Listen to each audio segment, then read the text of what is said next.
Hello बच्चों, कैसे हो आप सब। आई थिंक सारे बच्चे ठीक ठाक होंगे और पढ़ाई को अच्छे तरीके से कर रहे होंगे।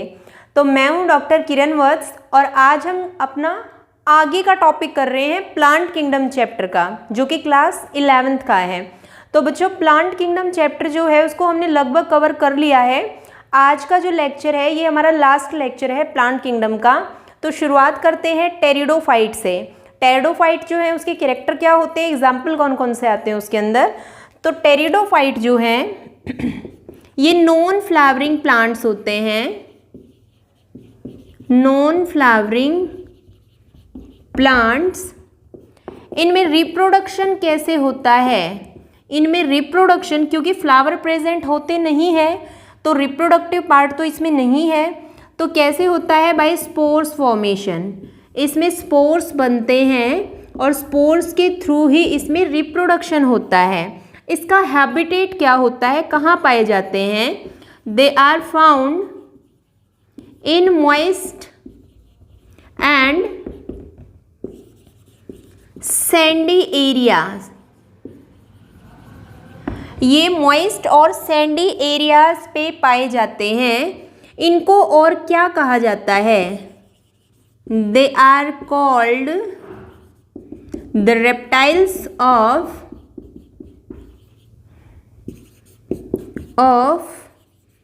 Plant kingdom. Reptiles of plant kingdom के नाम से जाना जाता है इनको। रेप्टाइल्स, जिस तरह से रेप्टाइल्स जो है वो क्रीप करते रहते हैं, वैसे ही पूरी अर्थ के ऊपर टेरिडोफाइट्स जो है उनका नंबर जो है वो मैक्सिमम है। और इनको क्या कहा जाता है, फर्स्ट टेरेस्ट्रियल प्लांट। इनको फर्स्ट टेरेस्ट्रियल प्लांट भी कहा जाता है।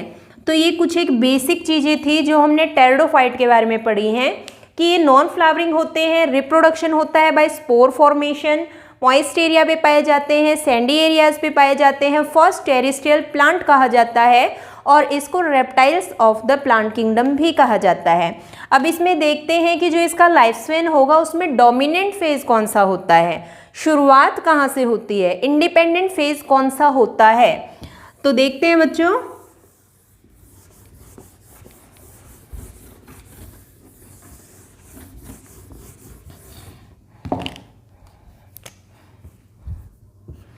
स्पोरोफिटिक फेज और दूसरा है इसके अंदर गैमेटोफिटिक फेज। एक तो इसके अंदर आता है स्पोरोफिटिक फेज और दूसरा इसमें आता है गैमेटोफिटिक फेज। ठीक है, तो पहले कौन सा आता है, स्पोरोफिटिक आता है। तो स्पोरोफिटिक जो है वो है इसमें प्रीडोमिनेंट फेज। ये है प्रीडोमिनेंट फेज। ठीक है, मतलब इंडिपेंडेंट। ये इंडिपेंडेंट है क्योंकि ये सबसे पहले हो रहा है, प्रीडोमिनेंट है। ये कैसा है, डिपेंडेंट है।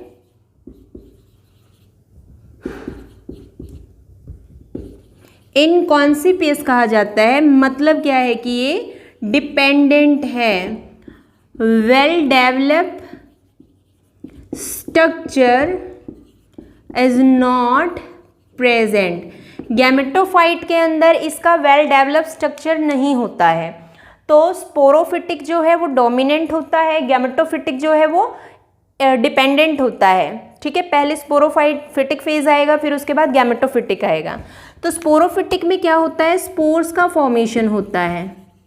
स्पोर्स जो हैं उनका फॉर्मेशन होता है और स्पोर्स जब बनते हैं तो उस टाइम पर क्या है कि दो तरह का स्ट्रक्चर बनता है। स्पोरोफिटिक फेज में जब स्पोर्स बनते हैं तो दो तरह का स्ट्रक्चर बनता है। एक बनता है स्पोरोफाइल और दूसरा बनता है स्ट्रोबिलस। स्पोरोफाइल और दूसरा क्या है, स्ट्रोबिलस।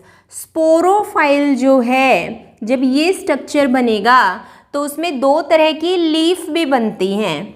एक होती है माइक्रोस्पोरोफाइल और दूसरी होती हैं मैक्रोस्पोरोफाइल। एक होती है माइक्रोस्पोरोफाइल और एक होती है मैक्रोस्पोरोफाइल। माइक्रोस्पोरोफाइल, माइक्रो का मतलब क्या है कि स्मॉल, तो यहाँ पे लीव्स जो है वो कैसी होती हैं, टीनी लीव्स, स्मॉल लीव्स होती हैं। और मैक्रो है तो लीव्स जो है उनका साइज कैसा होता है, लार्ज साइज्ड लीव्स। ओके, एक एक एग्जाम्पल इसके अंदर हम लिख लेते हैं। माइक्रोस्पोरोफाइल्स जो है उसमें एग्जाम्पल है सेलाजिनीला का, एग्जाम्पल है इसमें सेलाजिनीला का। और मैक्रो जो है उसमें एग्जाम्पल है फर्न का। फर्न जो है इसकी लीव्स जो हैं वो लार्ज साइज़ की होती हैं। सेलाजिनीला जो है इसकी लीव्स जो हैं वो स्मॉल या फिर टीनी लीव्स बोल सकते हैं। तो ये हमने बताया बेटा कि जब स्पोरोफिटिक फेज होता है तब स्पोर्स बनते हैं। स्पोर्स जब बनते हैं तो उस प्लांट का स्ट्रक्चर दो तरह का होता है, एक स्पोरोफाइल जिसके अंदर दो टाइप की लीव्स बनती हैं। स्मॉल लीव्स अगर होती हैं तो उनको माइक्रोस्पोरोफाइल बोलते हैं, अगर लार्ज साइज़ की लीव्स बनती हैं तो उनको मैक्रोस्पोरोफाइल बोलते हैं। एक एक एग्जाम्पल इनका हमने दे दिया। उसके बाद है स्ट्रॉबिलस। स्ट्रॉबिलस जो है इसमें क्या होता है, स्ट्रॉबिलस को हम कॉर्न भी बोल सकते हैं, स्ट्रॉबिलस या फिर कॉर्न। मतलब इसमें जो जितनी भी लीव्स हैं वो क्या बना देंगी, एक क्लस्टर शेप बना देंगी। लीव्स क्या बन जाएंगी, क्लस्टर शेप के, मतलब लीव्स जो हैं वो इस तरह का स्ट्रक्चर बना लेंगे, ऐसे क्लस्टर शेप बना लेंगे अपनी। ठीक है, तो ये स्पोरोफिटिक फेज के अंदर है। अगर हम गैमेटोफिटिक की बात करें तो गैमेटोफिटिक जैसा कि अभी कहा है कि डिपेंडेंट है, इंडिपेंडेंट नहीं है। तो स्पोरोफिटिक के बाद गैमेटोफिटिक आता है। गैमेटोफिटिक जो है उसी टाइम पे फोटोसिंथेसिस प्रोसेस जो है वो भी यहाँ पे ज़्यादा होती है। फोटोसिंथेसिस की प्रोसेस यहाँ पे होती है और साथ साथ में एक स्ट्रक्चर बनता है यहाँ पर जिसको बोलते हैं प्रोथैलस। स्ट्रक्चर जो बना उसको नाम क्या दे दिया, प्रोथैलस। प्रोथैलस जब बन गया तभी गैमेट्स बनने शुरू होंगे। तो बहुत सिंपल सा है, दो फेज स्पोरोफिटिक गैमेटोफिटिक, इंडिपेंडेंट है डिपेंडेंट है, इसमें हमने ये सारा पढ़ा है। ये इंडिपेंडेंट है मतलब वेल डेवलप, ये डिपेंडेंट है, इसका वेल डेवलप स्ट्रक्चर नहीं होता है। गैमेटोफिटिक फेज में ही फोटोसिंथेसिस का रेट ज़्यादा होता है इसके अंदर और एक स्ट्रक्चर बनता है इसमें प्रोथैलस। प्रोथैलस जब स्ट्रक्चर बनता है तो उसी टाइम पर गैमेटोजेनेसिस की प्रोसेस स्टार्ट होती है। मतलब मेल और फीमेल गैमेट्स जो हैं वो प्रोथैलस के बाद ही बनने स्टार्ट हो जाते हैं।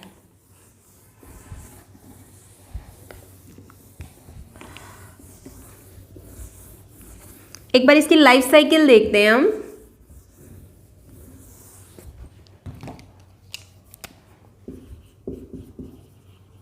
स्पोरोफाइट डिप्लॉयड स्ट्रक्चर है प्लांट का।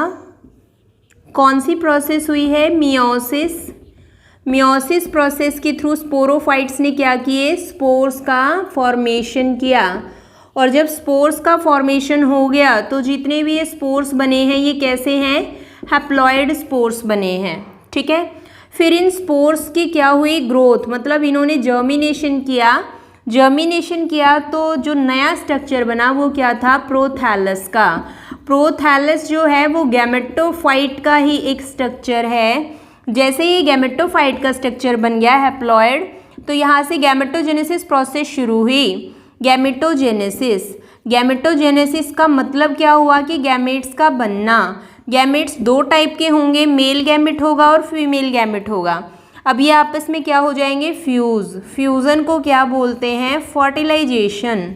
फर्टिलाइजेशन हो गया तो ये दोनों हैप्लॉयड फ्यूज़ हुए तो एक डिप्लॉयड स्ट्रक्चर बन गया और उस डिप्लॉयड स्ट्रक्चर को नाम क्या दे दिया हमने, जाइगोट का नाम दे दिया। और वही डिप्लॉयड स्ट्रक्चर फाइनली किस में कन्वर्ट हो जाएगा, फिर स्पोरोफाइट में कन्वर्ट हो जाएगा।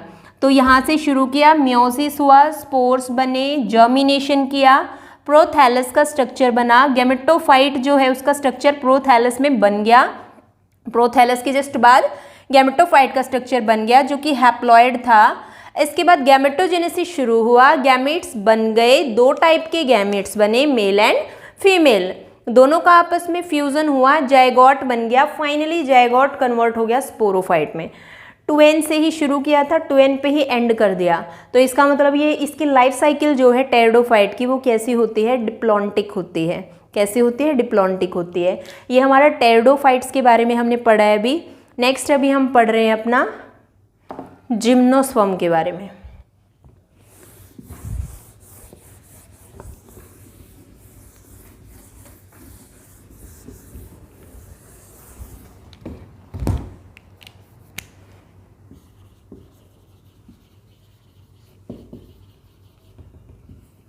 जिम्नोस्पर्म, तो जिम्नोस्पर्म जो है इसके कौन कौन से कैरेक्टर होते हैं। फर्स्ट ऑफ ऑल जिम्नोस्पर्म क्या है, flowering plant.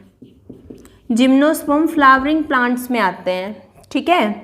But seeds are naked. Seeds जो होते हैं वो नेकेड होते हैं, मतलब उनके ऊपर कोई कवरिंग प्रेजेंट नहीं होती है। इनके फर्दर ग्रुप होते हैं जिम्नोस्पर्म के। कौन कौन से होते हैं ग्रुप इनके। फर्स्ट है कॉनिफर्स, सेकंड है साइकेडिल्स और थर्ड है जिंको बायलॉब। ओके, तो फर्स्ट जो कॉनिफर्स जो है एग्जाम्पल इसमें हमने पाइनस का दे दिया। साइकेडिल्स जो है एग्जाम्पल हमने उसमें साइकस का दे दिया। और जो जिंको बायलॉब है ये खुद एक एग्जाम्पल है, जिंको बायलॉब।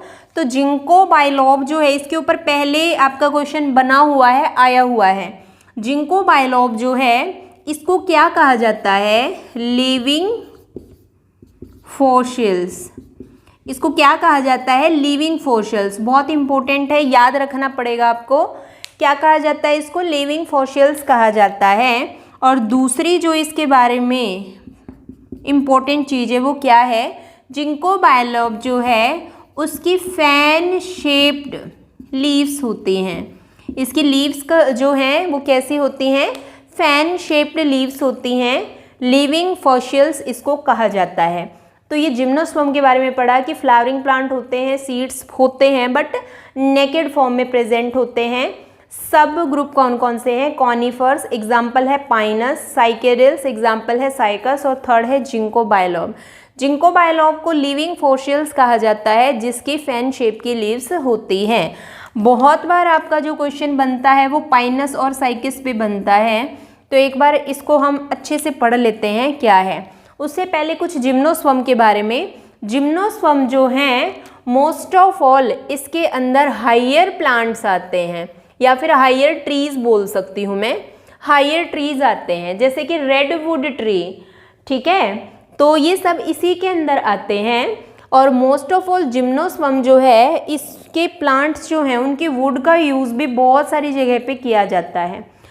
हायर प्लांट्स होने की वजह से जो रूट्स होती हैं जिम्नोस्पर्म की वो नाइट्रोजन फिक्सेशन में भी हेल्प करती हैं। रूट्स जो होती हैं वो नाइट्रोजन फिक्सेशन में भी हेल्प करती हैं with the help of nitrogen fixing bacteria, ठीक है। और ये कई तरह का एसोसिएशन भी शो करते हैं। फर्स्ट ऑफ ऑल यहाँ पे मैं बताती हूँ माइकोरिजा। माइकोरिजा जो है वो भी एक तरह का एसोसिएशन होता है।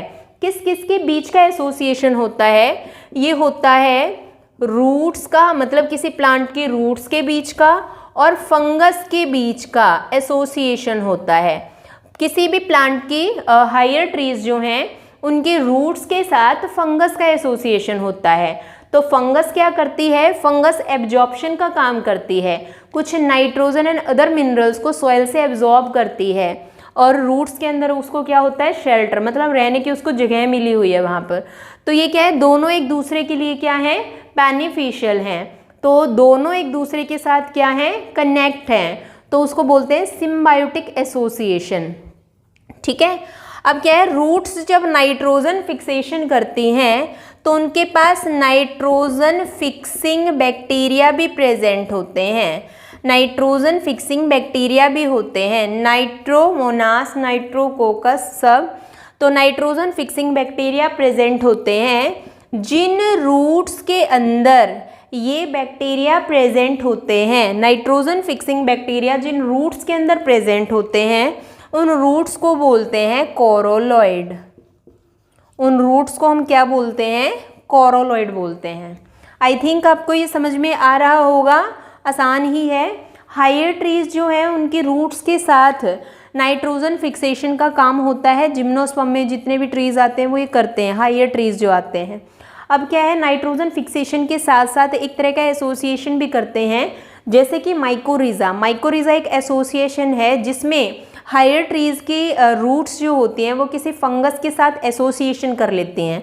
फंगस रूट्स को फ़ायदा पहुंचा रही है और रूट्स जो हैं वो फंगस को फ़ायदा पहुंचा रहा है। ठीक है, तो ये एसोसिएशन है आपस का उसका। ठीक है, तो नाइट्रोजन फिक्सिंग बैक्टीरिया भी होते हैं रूट्स के पास, उन्हीं की हेल्प से नाइट्रोजन का फिक्सेशन होता है।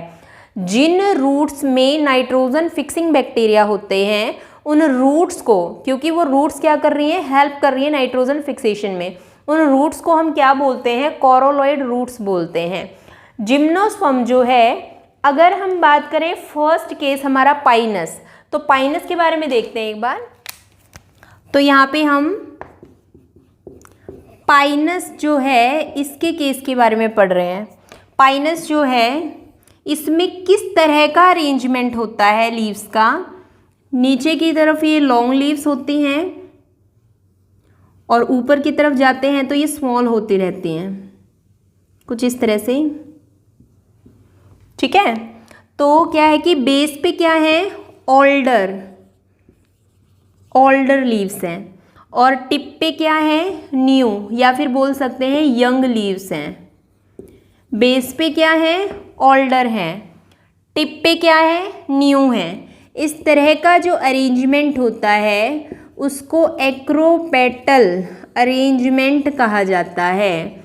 इस तरह का जो अरेंजमेंट होता है लीव्स का उसको क्या कहा जाता है? एक्रोपेटल अरेंजमेंट कहा जाता है। तो पाइनस के केस में इस तरह का अरेंजमेंट होता है। ओल्डर होती हैं बेस की तरफ और यंगर जो होती हैं वो होती हैं टिप की तरफ। ओके, अब यहाँ पे देखते हैं कि भाई पाइनस जो है इसमें इसकी स्टेम कैसी होती है। पाइनस जो है उसकी स्टेम कैसी होती है? तो स्टेम जो है वो भी दो टाइप की होती है पाइनस में। एक तो होती है ड्वार्फ और एक होती है लॉन्ग। एक होती है ड्वार्फ, एक होती है लॉन्ग। ड्वार्फ जो है इसमें क्या होता है, इसकी हाइट कम क्यों होती है? नो टर्मिनल बर्ड प्रेजेंट, कोई टर्मिनल बर्ड इसमें प्रेजेंट नहीं होती हैं, जिसकी वजह से इसकी लेंथ कितनी होती है? कम। इसमें क्या होता है? Terminal bud present. ठीक है, मतलब जो नोड वाला रीजन जो होता है, जैसे नोड फिर नोड बीच का इंटरनोड, तो कोई ना कोई टर्मिनल बर्ड जब आ जाती है टर्मिनल हिस्से पे, वहीं पर क्या होती है उसकी हाइट तब तक ही बढ़ती रहती है। तो ये लॉन्ग होती हैं, इसमें ऐसा कुछ नहीं होता है, तो इनकी लेंथ ज़्यादा नहीं हो पाती है। अगर हम यहाँ पे बात करें लीव्स की, लीव्स किस तरह की होती हैं? प्लांट अगर हम ये ड्रॉ करके देखें कुछ इस तरह का हो गया, यहाँ पे लीव्स हैं। लीव्स जो हैं वो भी आगे से कैसी होती हैं? बिल्कुल निडल शेप की होती हैं। कैसी होती हैं? बिल्कुल निडल शेप की होती हैं। और जो ये निडल शेप की होती हैं इनको हम बोलते हैं फॉलियर लीव्स। निडल शेप की जो ये हैं उनको हम क्या बोल देते हैं? फॉलियर लीव्स बोल देते हैं। ये ग्रीन कलर की होती हैं, ये ग्रीन कलर की होती हैं और कैसी होती हैं? निडल शेप्ड होती हैं, निडल शेप की होती हैं। तो नाम क्या है इनका? Foliar leaves. Foliar leaves. और दूसरी जो होती हैं वो कुछ इस तरह से होती हैं हमारी प्रेजेंट यहाँ पे। इनको क्या कहा जाता है? Scaly leaves.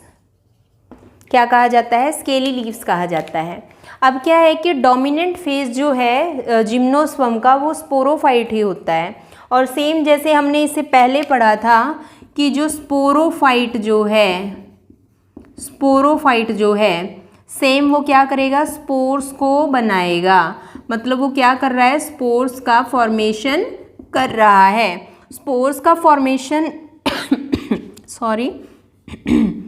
स्पोर्स का फॉर्मेशन जब कर रहा है तो जो बॉडी स्ट्रक्चर बनेगा प्लांट का दो तरह का होगा। एक तो यहाँ पे होगा स्पोरोफाइल और दूसरा जो है वो कौन सा होगा, स्ट्रोबिलस। एक है स्पोरोफाइल, दूसरा है स्ट्रोबिलस। अब बिल्कुल सिमिलर है जो हमने पहले पढ़ा था। इसमें लीव्स होंगी, एक मैक्रोस्पोरोफाइल एक माइक्रोस्पोरोफाइल, ठीक है। और इसी तरह से क्या है कि स्मॉल होंगी और लार्ज होंगी। स्पोर्स बनेंगे, स्पोर्स के बाद फिर क्या होगा, फिर गैमेट का फ्यूज़न होगा। पहले स्पोरोफिटिक फेज आता है, उसके बाद गैमेटोफिटिक आता है। तो डोमिनेंट जो है वो सेम सिमिलर है इसके अंदर भी, जो इससे पहले डेरिडोफाइट में पढ़ा था कि इसके अंदर भी क्या होगा, पहले स्पोरोफिटिक फेज आएगा, तो इसलिए वो डोमिनेंट है या फिर बोल सकते हैं इंडिपेंडेंट है। उसके बाद क्या होता है, गैमेटोफिटिक फेज आएगा इसके अंदर। तो ये था हमारा जिम्नोस्पर्म के बारे में। इससे आगे हम पढ़ रहे हैं जो बिल्कुल एंड वाला टॉपिक है हमारा, एंजियोस्पर्म।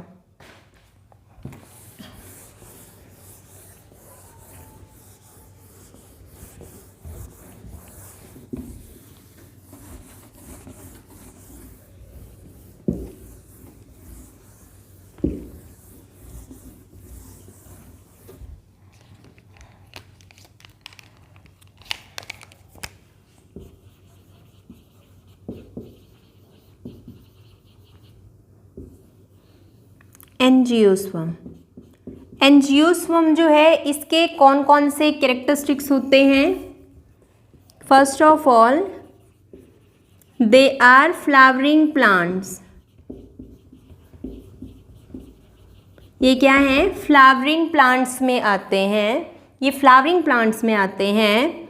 और they are mainly found in anywhere. मतलब क्या है कि किसी भी एरिया के अंदर ये बहुत आसानी से सरवाइव कर सकते हैं, किसी भी एरिया के अंदर ये पाए जाते हैं। तो मतलब क्या है कि इनमें फ्लावरिंग प्लांट है तो रिप्रोडक्टिव पार्ट या फिर रिप्रोडक्टिव ऑर्गन की अगर बात करें तो वो कौन सा होता है इसके अंदर, फ्लावर, ठीक है। अब एंजियोस्पर्म में बहुत सारे छोटे से लेकर के बड़े तक बहुत सारे प्लांट आते हैं। तो आपसे कई बार ये पूछा जा चुका है कि सबसे स्मॉलेस्ट एंजियोस्पर्म का नाम बताओ, सबसे स्मॉलेस्ट एंजियोस्पर्म का नाम बताओ। और ये भी पूछा जा चुका है सबसे लार्जेस्ट एंजियोस्पर्म का नाम बताओ। और ये भी पूछा जा चुका है सबसे वाइडेस्ट एंजियोस्पर्म का नाम बताओ। तो हमें इन तीनों का नाम बताना है। तो स्मॉलेस्ट जो है, सबसे छोटा जो है वो है वॉल्फिया माइक्रोस्कोपिया। वॉल्फिया माइक्रोस्कोपिया ये क्या है, सबसे स्मॉल एंजियोस्पर्म है। लार्जेस्ट की बात करें, मतलब लॉन्गेस्ट की बात करें तो ये है यूकेलिप्टस। अगर वाइडेस्ट की बात करें तो है द ग्रेट बैनियन ट्री, ठीक है, जो बहुत ज़्यादा वाइड होता है। तो ये है हमारा स्मॉलेस्ट एंजियोस्पर्म वॉल्फिया माइक्रोस्कोपिया। लार्जेस्ट या लॉन्गेस्ट जो है वो है यूकेलिप्टस। वाइडेस्ट जो है वो है ग्रेट बैनियन ट्री। ओके, तो ये कुछ एक सिंपल सी बातें हैं हमारी। अब थोड़ा सा और इसके बारे में पढ़ेंगे हम।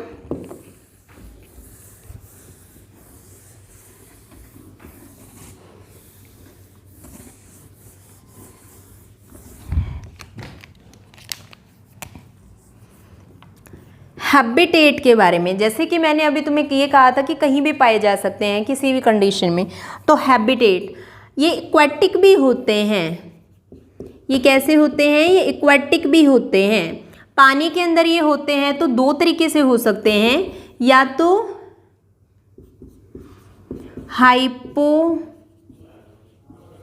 हाइड्रोफाइट्स, दूसरा है एपीहाइड्रोफाइट्स, हाइपोहाइड्रोफाइट्स और दूसरा है एपीहाइड्रोफाइट्स। हाइपोहाइड्रोफाइट्स का मतलब क्या है? इनसाइड द वाटर, पानी के नीचे, इनसाइड द वाटर। एपीहाइड्रोफाइट्स का मतलब क्या है? On the surface of water, on the surface of water. Okay,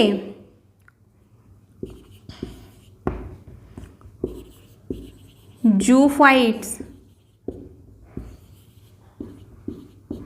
sorry, epiphytes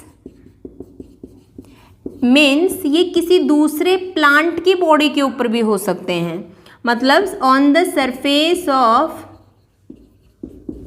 other plant, किसी दूसरे प्लांट की बॉडी पे भी ये हो सकते हैं। एक टर्म आती है इनके लिए, एपीमीरल्स, एपीमीरल्स। तो ये एपीमीरल्स जो है ये है क्या? इस टर्म को हम कैसे डिफाइन कर सकते हैं एपीमीरल्स को? तो एपीमीरल्स क्या है? जिनका लाइफ स्पेन जो है वो बहुत ही ज़्यादा शॉर्ट हो। मतलब ऐसे प्लांट जिनका लाइफ स्पेन जो है वो बहुत ही ज़्यादा स्मॉल हो, तो उनको हम क्या बोल देते हैं? एपीमीरल्स बोल देते हैं। ठीक है, तो ये हमने कुछ बेसिक कैरेक्टर पढ़े हैं कि क्या क्या होते हैं। अब हम इसमें पढ़ेंगे जो इसका रिप्रोडक्टिव पार्ट है वो कौन सा है। उससे पहले एक छोटी सी चीज़ और बता देती हूँ। कुछ एक एंजियोस्पर्म ऐसे भी होते हैं जिनका पैरासिटिक नेचर होता है।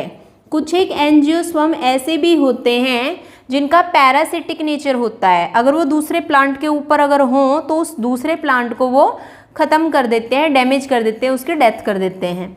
तो ये नाम लिख देते हैं क्यूस्क्यूटा, अमरबेल, क्यूस्क्यूटा, जो कि खुद फोटोसिंथेसिस नहीं कर पाती, जिसका ब्राउनिश कलर होता है, ब्राउनिश येलोइश कलर होता है।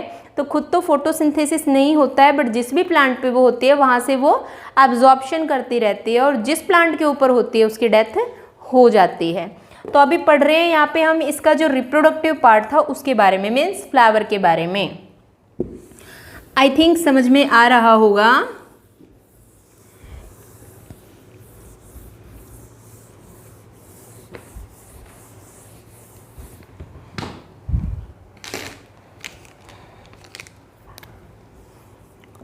तो फ्लावर जो है ये क्या है? Reproductive part of A plant. ये किसी प्लांट का मेन रिप्रोडक्टिव पार्ट है। ठीक है, तो जो फ्लावर है वो किसकी मॉडिफाइड फॉर्म है? Modified form of stem. किसकी मॉडिफाइड फॉर्म है? स्टेम की मॉडिफाइड फॉर्म है। किस तरह से स्टेम से फ्लावर बना? तो इस तरह से हमने स्टेम का एक पार्ट ले लिया, इसके ऊपर ये क्या प्रेजेंट है? नोड प्रेजेंट है। ये क्या है? नोड प्रेजेंट है। और ये वाला टिप वाला पार्ट है उसका। तो नोड पे से क्या होती हैं? कुछ लीव्स निकल जाती हैं। इस तरह से ये लीव्स निकल गई। ठीक है, इससे ऊपर वाली जो हैं इनमें से और ज़्यादा लीव्स निकल जाती हैं, कलरफुल जो होंगी ये। उससे ऊपर वाली नोड से क्या है कि इस तरह का स्ट्रक्चर बन के बाहर की तरफ निकल गया, ये इस तरह का है। और जो उससे भी ऊपर टिप वाला पार्ट है, यहाँ से कुछ इस तरह का स्ट्रक्चर बना और ये निकल गया बाहर। ठीक है, तो हम देख रहे हैं कि स्टेम है, स्टेम के ऊपर क्या थे? अलग अलग नोड प्रेजेंट थी। तो कुछ में से ग्रीन लीव्स बाहर निकली, कुछ में से कलर्ड लीव्स बाहर निकले, कुछ में से इस तरह का स्ट्रक्चर निकला और कुछ में से जो टिप वाला पार्ट था वहाँ से ये स्ट्रक्चर निकला। अब क्या होगा कि पूरा का पूरा पार्ट जो है स्टेम का ये क्या हो जाएगा? कंडेंस। क्या हो जाएगा? कंडेंस। और कंडेंस हो करके स्ट्रक्चर कैसा बनेगा? जब ये कंडेंस हो जाएगा पूरी तरह से तो जो इसका स्ट्रक्चर बनेगा वो किस तरह का स्ट्रक्चर बनेगा? कुछ ऐसा बनेगा जैसा अभी ड्रॉ कर रही हूँ। कुछ इस टाइप का स्ट्रक्चर बनेगा कंडेंस होने के बाद। ये जो नीचे की तरफ जो ये लीव्स थी ये कुछ इस तरह से हो जाएंगे। सबसे नीचे वाली, जो सबसे नीचे की तरफ जो लीव्स थी वो इस तरह से आ जाएंगे। इसके ऊपर वाली जो थी, अब ये कंडेंस हुआ है ना, तो कंडेंस हो गया, ये नीचे थी ये उसके ऊपर थी, तो उससे ऊपर वाली जो थी वो कलरफुल, इससे ऊपर जो थी वो कलरफुल जो थी वो कुछ इस तरह से हमने यहाँ पे ड्रॉ कर दी।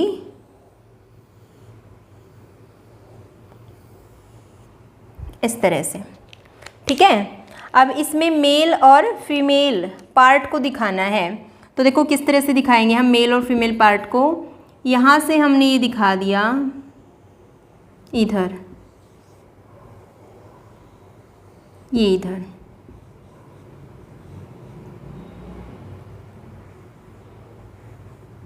ठीक है।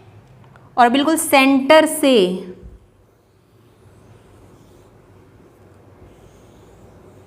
ये पार्ट, तो ये हमारा फ्लावर का स्ट्रक्चर बन गया।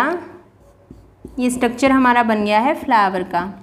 तो मतलब क्या है कि जब ये कंडेंस होगा तो इस तरह का स्ट्रक्चर बनेगा, और इस तरह का जो स्ट्रक्चर बना उसमें ये वाला पार्ट जो है वो है थैलेमस या फिर रिसेप्टिकल्स, ठीक है। थैलेमस या फिर रिसेप्टिकल्स। ग्रीन लीव्स जो हैं, ग्रीन लीव्स हैं ये, इनको बोलते हैं कैलिक्स। कलरफुल हैं, कलर्ड लीव्स जो हैं उनको बोलते हैं कोरोला, ठीक है। ये है मेल पार्ट, मेल पार्ट का नाम है स्टेमन। ये है फीमेल पार्ट, और फीमेल पार्ट को हम बोलते हैं पिस्टल, ओके। तो ये स्ट्रक्चर है किसका, फ्लावर का, जो कि एक रिप्रोडक्टिव पार्ट है किसी प्लांट का। अब हम इसमें से ये पढ़ रहे हैं क्योंकि हमें पढ़ना क्या है, सिर्फ मेल और फीमेल के बारे में, क्योंकि रिप्रोडक्शन के बारे में पढ़ना है। अब फ्लावर में कैसे होगा, तो मेल और फीमेल इन दोनों के बारे में पढ़ेंगे हम। जो ये मेल पार्ट है स्टेमन, इसको हम क्या बोलते हैं, इसको हम माइक्रोस्पोरेंजियम, मतलब ये क्या करेगा, ये कुछ स्पोर्स को बनाएगा, माइक्रोस्पोर्स को। और जो फीमेल जो है वो क्या है, मेगास्पोर्स को बनाएगा, ठीक है।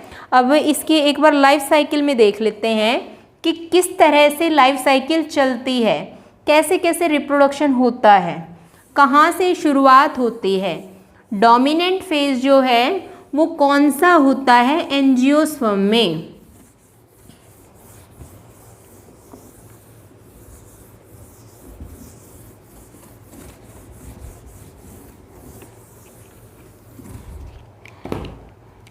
तो लाइफ साइकिल जो है उसको हमने यहाँ से स्टार्ट किया है, किसी प्लांट के स्ट्रक्चर से, ठीक है। ये यहाँ पे फ्लावर को ड्रॉ कर दिया, ये फ्लावर है। तो ये जो फेज़ है इसका, ये जहाँ से हमने शुरू किया है वो है स्पोरोफाइट, स्पोरोफाइट डिप्लॉयड, ठीक है। अब स्पोरोफाइट जो है उसमें से हम आगे क्या पढ़ रहे हैं, ये फ्लावर जो है, फ्लावर में से मेल पार्ट और फीमेल पार्ट दोनों का अलग अलग पढ़ेंगे। मेल पार्ट जो है उसका स्ट्रक्चर कुछ इस तरह का था, मेल पार्ट का, और फीमेल पार्ट जो है उसका स्ट्रक्चर कुछ इस तरह का था, ठीक है। ये मेल पार्ट है। अब मेल पार्ट में जो ये ऊपर वाला है ये तो है एंथर, और जो ये नीचे वाला है ये है फिलामेंट। ऊपर वाला पार्ट था एंथर का, और नीचे वाला जो है वो क्या है, फिलामेंट। इन दोनों को मिलाकर के स्ट्रक्चर जो बना वो क्या है, स्टेमन का स्ट्रक्चर, ठीक है। अब क्या है कि सिर्फ एंथर जो है उसके ऊपर पॉलन ग्रेन होते हैं, एंथर के ऊपर। तो यहाँ पे मैंने ये वाला पार्ट जो है यहाँ पे ड्रॉ करके दिखा रही हूँ, कुछ इस तरह का स्ट्रक्चर हो जाएगा एंथर का।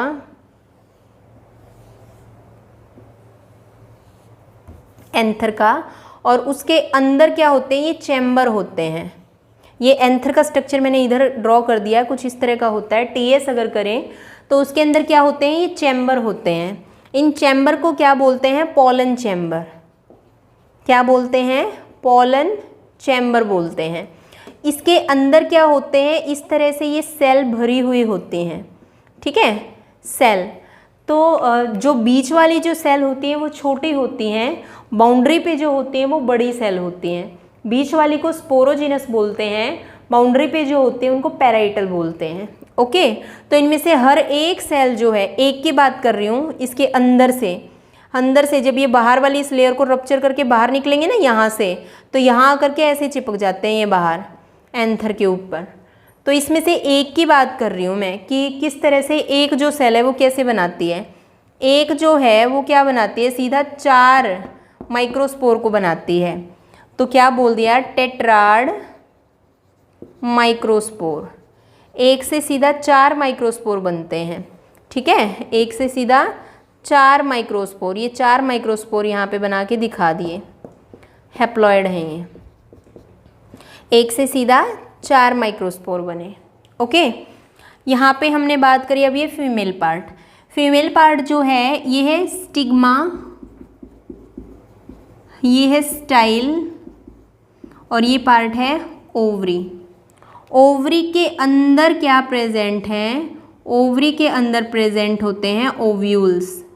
ओवरी में क्या प्रेजेंट होते हैं, ओव्यूल्स। ओव्यूल्स का स्ट्रक्चर यहाँ ड्रॉ करके दिखाऊंगी आपको। तो ओवरी में ये क्या प्रेजेंट है, ओव्यूल। ओव्यूल जो है उसको इसके साथ क्या करना है, सॉरी, ओव्यूल तक जो है वो पॉलन ग्रेन को पहुंचना है। तो पहुंचने की जो प्रोसेस है, मतलब इसको पहुंचना है यहाँ तक, तो प्रोसेस जो है वो कौन सी हो जाएगी, पॉलिनेशन। प्रोसेस कौन सी है, पॉलिनेशन। पॉलिनेशन क्या होता है, transfer of pollen grain from anther to stigma in same और डिफरेंट प्लांट, ठीक है। तो इस तरह से होगा। अब यहाँ पे मैंने ड्रॉ कर लेती हूँ, इसको थोड़ा और लंबा कर देते हैं, यहाँ इधर दिखा रही हूँ।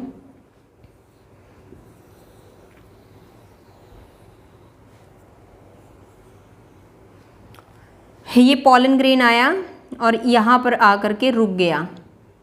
ये पॉलन ग्रेन आया और यहाँ आकर के रुक गया। इधर यहाँ पे क्या है, ओव्यूल।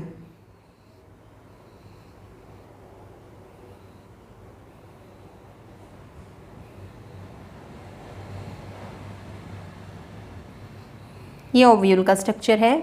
अब जो ये ओव्यूल का स्ट्रक्चर है, ओव्यूल में क्या है, 3 सेल तो होती हैं नीचे की तरफ और 3 सेल जो हैं वो होती हैं ऊपर की तरफ। 3 सेल होती हैं नीचे की तरफ, 3 सेल होती हैं ऊपर की तरफ। ऊपर वाली ये तीनों सेल जो हैं इनको बोलते हैं एंटीपोडल सेल। और जो नीचे जो है, नीचे में सेंटर वाली जो सेल है उसको बोलते हैं ऊस्पोर। और जो दोनों साइड वाली छोटी सेल हैं उसको हम क्या बोलते हैं, सिनर्जिड्स। बीच वाली को बोलते हैं ऊस्पोर, दोनों साइड वाली को बोलते हैं सिनर्जिड्स, ठीक है। और इसके यहाँ पर पोलर न्यूक्लियाई प्रेजेंट हैं, ठीक है। ये है ओव्यूल का स्ट्रक्चर। अब पॉलन ग्रेन यहाँ पर आया, पॉलन ग्रेन का भी यहाँ ड्रॉ कर देती हूँ। पॉलन ग्रेन का है, इसके बाहर कुछ इस तरह से कवरिंग होती है पॉलन ग्रेन में। ये बाहर वाली कवरिंग जो है उसका नाम है एक्साइन, अंदर वाली जो कवरिंग है उसका नाम होता है इंटाइन। बाहर वाली का नाम है एक्साइन, अंदर वाली का नाम है इंटाइन, ठीक है। 2 सेल प्रेजेंट होती हैं इसमें। एक छोटी सेल होती है स्मॉल, उसको बोल देते हैं हम जेनरेटिव सेल। स्मॉल सेल को बोलते हैं जेनरेटिव। और जो ये बड़ी वाली सेल है उसको क्या बोलते हैं, ट्यूब सेल या फिर वेजिटेटिव सेल, ठीक है। और जो ये बीच बीच में गैप दिखाई दे रहा है, ये वाला गैप, इसको हम बोलते हैं जर्म पोर, ठीक है। यहीं से क्या होता है, यहीं से पॉलन ट्यूब बाहर निकलती है। जब ये इसके स्टिग्मा के ऊपर पहुंच जाता है तो स्टिग्मेटिक रिएक्शन होती है। तो तब क्या होता है, उस रिएक्शन में यहाँ से पॉलन ट्यूब बाहर निकलती है, मतलब इस जर्म पोर से बाहर निकलती है। और कौन निकलवाता है, जर्म पोर से बाहर निकलती है इस तरफ से। और जो जनरेटिव सेल है ये आगे क्या करती है, ये मेल गैमेट का प्रोडक्शन करवाती है। तो इधर से ट्यूब चलती चलती कहाँ आ जाएगी, यहाँ तक, ठीक है।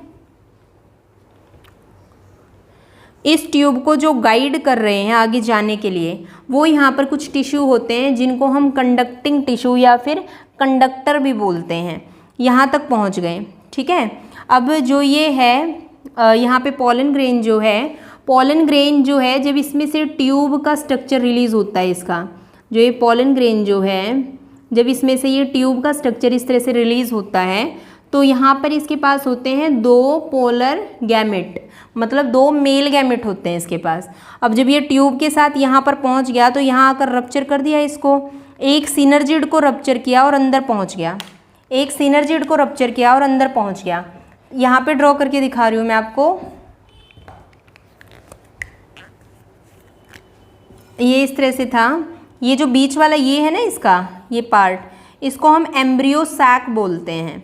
क्या बोलते हैं इसको? Embryo sac. मतलब ये एम्ब्रियो सैक है, इसमें 3 सेल तो ऐसे नीचे हैं और ये 3 ही सेल क्या थी? ऊपर थी, और 2 कहाँ थी? यहाँ सेंटर में है, ठीक है, जिसको हमने क्या बोला था? Polar nuclei. तो अब क्या है कि ये ट्यूब जो है वो अंदर पहुँच गई सिनर्जिड्स को तोड़ करके, ये ट्यूब जो है वो अंदर पहुँच गई, इसमें से दोनों के दोनों मेल गैमेट बाहर निकल गए। एक मेल गैमेट फ्यूज़ हो गया इसके साथ, एक मेल गैमेट फ्यूज़ हो गया इसके साथ, एक मेल गैमेट हो गया इसके साथ, एक मेल गैमेट हो गया इसके साथ। जब इसका फ्यूज़न हुआ इसके साथ तो ये क्या बन गया? 2n। इसको हमने बोल दिया डबल फ्यूज़न। जब इसका इसके साथ फ्यूज़न हुआ तो 2 ये थे, एक ये है, ये हो गया 3n। इसको बोल दिया ट्रिपल फ्यूज़न। डबल फ्यूज़न के बाद जो है वो क्या बनेगा? जायगोट बनेगा। जायगोट से आगे क्या बनेगा? फिर एम्ब्रियो, एम्ब्रियो से सीड बनेगा। और जो ये ट्रिपल फ्यूज़न है इसके बाद क्या बनेगा? हमारा एंडोस्पर्म बनेगा। क्या बनेगा? एंडोस्पर्म। और एंडोस्पर्म क्या है? ये मेन न्यूट्रिटिव पार्ट होता है, मेन एडेबल पार्ट होता है किसी भी फ्रूट का। तो आई थिंक यहाँ तक समझ में आ गया कि भाई एक बार इसके साथ फ्यूज़न हुआ तो ये क्या है? 2n double fusion. एक बार इसका इसके साथ हुआ 2 और 1 ये 3 ट्रिपल फ्यूज़न। एक ही टाइम पर 2 बार फ्यूज़न हो रहा है, एक ही टाइम पर 2 बार फ्यूज़न हो रहा है, तो प्रोसेस को क्या बोलते हैं? Double fertilisation. प्रोसेस को क्या बोलते हैं? Double fertilization. और जब डबल फर्टिलाइजेशन की प्रोसेस फिर हो जाती है तो उसके बाद फिर से क्या होता है? सीड का फॉर्मेशन होता है। सीड जो है उससे फिर पूरा प्लांट बनेगा और इस तरह से क्या है? इसकी साइकिल चलती रहेगी। आई थिंक ये आपको समझ में आ गया होगा। मैं इसको थोड़ा सा यहाँ पे स्पेस बना देती हूँ।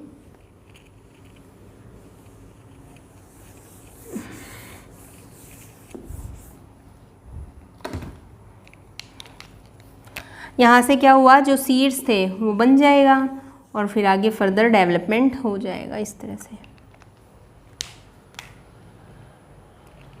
तो ये हमने पढ़ा है अपना एंजियोस्पर्म के बारे में।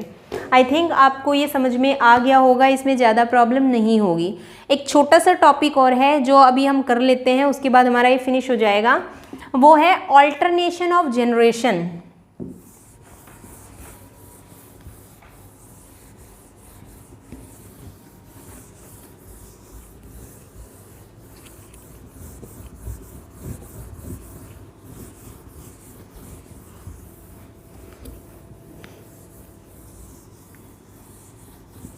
Alternation of generation.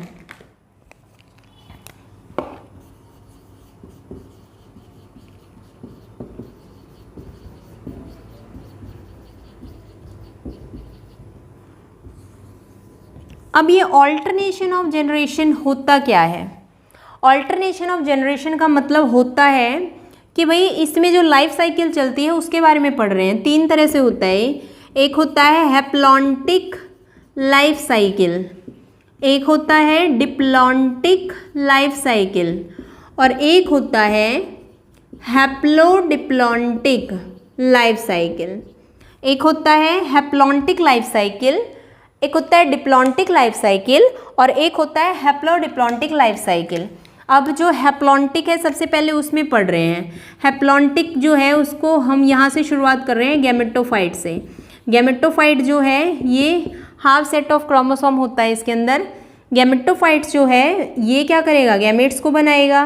2 तरह के गैमेट्स होंगे, ठीक है, मेल फीमेल। फिर इनमें क्या होगा? आपस में फ्यूज़न होगा। फ्यूज़न को हम बोलते हैं sexual reproduction, means syngamy. Syngamy होगा तो उसके बाद क्या होगा? मियोसिस होगा और मियोसिस के बाद यहाँ पे क्या होगा? स्पोर्स बनेंगे। क्या होगा? स्पोर्स बनेंगे। और स्पोर्स भी कैसे बनते हैं? हैप्लॉइड। अगेन स्पोर्स जो हैं वो किस में कन्वर्ट हो जाएंगे? गैमेटोफाइट में। तो शुरुआत कहाँ से की हमने? गैमेटोफाइट से। एंड कहाँ हुआ? स्पोर्स के ऊपर। हैप्लॉइड से शुरू किया था, हैप्लॉइड पे ख़त्म हो गया। तो ये लाइफ साइकिल जिन प्लांट्स में चलती है उनको हैप्लॉन्टिक बोलते हैं हम, ठीक है। अब ऐसा किस किस में होता है? एग्जाम्पल ले लेते हैं कि एल्गी के केस में ऐसा होता है। क्लाइमेडोमोनास का नाम ले सकते हैं, स्पाइरोगायरा वॉल्वेक्स, तो इन सब के अंदर ऐसा होता है। डिप्लॉन्टिक की अगर हम बात करें तो डिप्लॉन्टिक में क्या होता है, डिप्लॉन्टिक लाइफ साइकिल, इसको मैं रब कर देती हूँ। डिप्लॉन्टिक को हम शुरू कर रहे हैं स्पोरोफाइट से, स्पोरोफाइट से शुरू किया, ये था कैसा डिप्लॉयड, यहाँ से क्या हुआ मियोसिस, मियोसिस से क्या हो गए स्पोर्स बन गए। स्पोर्स कैसे हैं सारे के सारे हैप्लॉयड। स्पोर्स ने आगे क्या किया अपना जर्मिनेशन किया, जर्मिनेशन करके क्या बन गया गैमेटोफाइट बन गया। गैमेटोफाइट कैसे हैं हैप्लॉयड हैं। गैमेटोफाइट में क्या हुआ गैमेटोजेनेसिस, दो तरह के यहाँ पे गैमेट्स बन गए, दोनों गैमेट्स ने आपस में क्या किया फ्यूज़न, मतलब सिंगैमी सेक्सुअल रिप्रोडक्शन। और उसके बाद क्या बना सेक्सुअल रिप्रोडक्शन के बाद क्या बन गया ये स्ट्रक्चर जो कैसा है जायगोट का, कैसा है डिप्लॉयड, ठीक है। और फाइनली जायगोट भी किस में कन्वर्ट होएगा फिर स्पोरोफाइट में। तो मतलब शुरुआत कहाँ से की है इसकी diploid complete set of chromosome sporophyte से शुरू किया और फिनिश कहाँ पे हुआ है जायगोट पे ही हुआ है। तो यह है diplontic life cycle. Diplontic life cycle जो है वो मेनली किसके अंदर चलती है, एंजियोस्पर्म में भी डिप्लॉन्टिक लाइफ साइकिल चलती है और हमारे जिम्नोस्पर्म में भी डिप्लॉन्टिक लाइफ साइकिल चलती है। थर्ड जो है वो है हैप्लोडिप्लॉन्टिक लाइफ साइकिल, तो इसको रब कर देते हैं। हैप्लोडिप्लॉन्टिक जो है उसको फिर से दोबारा से ड्रॉ करके दिखा रही हूँ मैं। स्पोरोफाइट से ही शुरू कर दिया, कैसा था डिप्लॉयड, क्या कौन सी प्रोसेस हुई मियोसिस, क्या बन गए यहाँ पे स्पोर्स, कैसे बने हैप्लॉयड, जर्मिनेशन हुआ तो क्या बना गैमेटोफाइट, गैमेटोफाइट कैसा था हैप्लॉयड, गैमेटोफाइट में क्या हुआ गैमेटोजेनेसिस, दो तरह के क्या बन गए गैमेट्स, आपस में अगेन क्या हुआ फ्यूज़न बाय सिंगैमी, सिंगैमी के बाद स्ट्रक्चर जो बना वो कैसा था डिप्लॉयड, नाम क्या था ज़ायगोट, चेंज किस में हो गया स्पोरोफाइट में। अगर मैं यहाँ से शुरू करके यहाँ पे ख़त्म कर दूँ तो वो हो जाएगी डिप्लॉन्टिक। अगर मैं उसको गैमेटोफाइट से शुरू करूँ और स्पोर्स पे ख़त्म करूँ तो हो जाएगी हैप्लॉन्टिक। अगर मैं उसको गैमेटोफाइट से शुरू करूँ, मतलब कुछ एक ऐसे भी प्लांट होते हैं जिनमें प्रीडोमिनेंट फेज जो है वो गैमेटोफाइट होता है, जैसे हमने पढ़ा था एल्गी में, जैसे हमने पढ़ा था ब्रायोफाइट्स में। तो ब्रायोफाइट्स में जैसे एक्टोकार्पस जो था, फ्यूनेरिया एग्जाम्पल लिया था, तो उसमें गैमेटोफाइट था ना डोमिनेंट, तो गैमेटोफाइट से जिसमें शुरू होगा वो कहाँ ख़त्म होगा स्पोर्स पे, हैप्लॉन्टिक हैप्लॉन्टिक। अगर किसी के अंदर स्पोरोफिटिक होगा डोमिनेंट तो कहाँ ख़त्म होगा जायगोट पे डिप्लॉन्टिक। दोनों अगर किसी एक में चल रहे हैं तो उसको बोलते हैं हैप्लोडिप्लॉन्टिक लाइफ साइकिल। तो ये था हमारा चैप्टर जो फिनिश हो गया है प्लांट किंगडम। आई थिंक ये चैप्टर जो है वो बहुत अच्छे से समझ में आ गया होगा। अगर फिर भी इस लेक्चर में या फिर जितनी भी हमारी पहली वीडियो आई है उनमें भी अगर कोई डाउट है तो आप कमेंट सेक्शन में डाल सकते हो, मैं आपको उसका सॉल्यूशन ज़रूर करके दूंगी। तो अगले जो वीडियो लेक्चर आएगा उसमें हम अगले चैप्टर के साथ मिलेंगे जो हमारा एनिमल किंगडम होगा।